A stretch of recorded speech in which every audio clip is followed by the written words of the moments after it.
Bonjour, cher vous. Prêt à patouiller? Bah, elle est où Charlotte? Charlotte? Ah. En bas. Là. Oui. Non mais dis donc, est-ce qu'elle commencerait pas à nous prendre un peu de haut, Charlotte, là?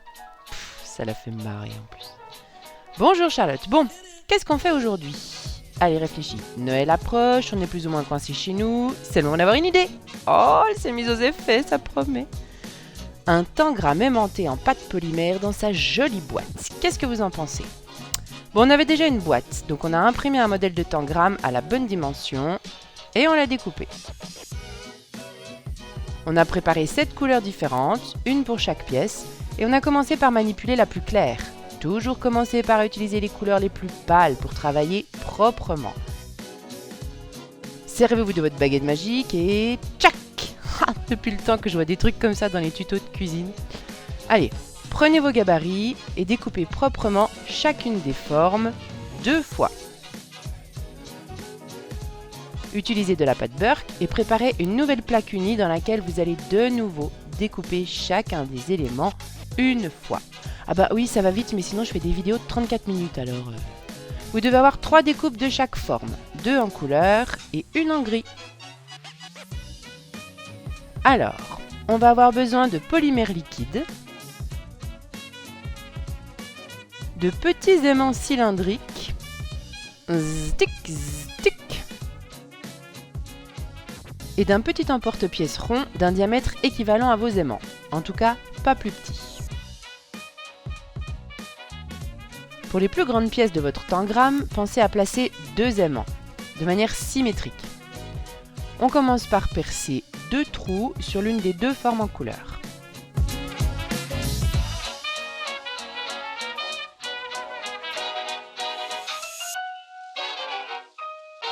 Ensuite, on vient poser cette plaque trouée sur sa semelle grise et quand c'est bien en place, on perce la plaque grise en repassant à travers les trous existants.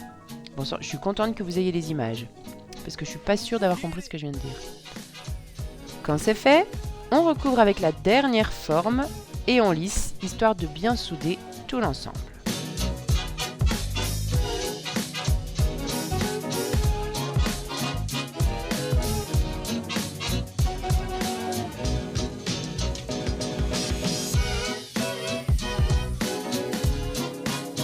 On retourne la pièce. On pense à enlever le bouchon de la polymère liquide et on va venir remplir les trous à mi-hauteur.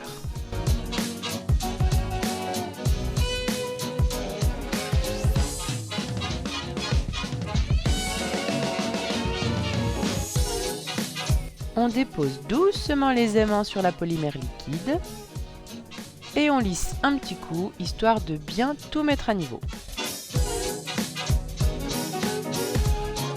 Avec ces manipulations et surtout les lissages, la forme a un peu bougé, c'est un peu étendu. Alors, on reprend notre gabarit de base et on redécoupe proprement si besoin. Faites la même chose avec toutes vos pièces et cuisez-les à l'envers, bien plaquées sur une surface lisse comme un carreau de carrelage. Ça y est, c'est cuit, c'est refroidi, et maintenant venu le temps du ponçage. Non, non, non, on râle pas, on sait à quel point c'est important le ponçage.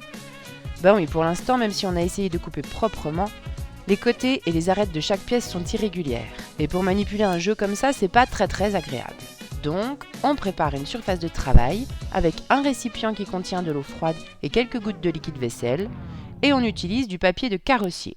On commence avec le grain le plus gros, ici le 400, et on enchaînera avec 600, 800 et 1000. N'ayez pas peur de tremper votre papier et votre plan de travail et vos genoux.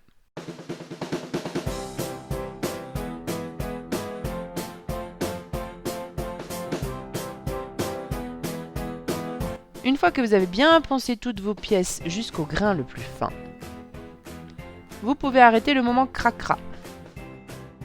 Vous séchez bien toutes les pièces. Ensuite, saisissez-vous d'un morceau de jean. Attention, ne découpez le bas du pantalon de votre conjoint que s'il est d'accord. Et servez-vous-en comme d'un papier de lustrage. Frottez énergiquement vos pièces contre. Si vous avez été méticuleux pendant les étapes de ponçage au papier de carrossier, vous serez surpris par le résultat. Cette astuce remplace en partie le touret à lustrer ou tout autre outil de finition. Et voilà, un chouette engramme qui brille dans sa belle boîte. Enfin, Charlotte aurait pu être un chouïa plus acharnée dans son ponçage, mais bon. Testons sans plus attendre notre création. Un Ouistiti, je cherche un Ouistiti. Ah, Ouistiti localisé. Test en cours. Vous pourrez retrouver ce tutoriel rédigé et détaillé sur le blog de la Perle Rouge. À vous de l'adapter, ajouter des motifs, des textures, pourquoi pas, changer les formes, inventer.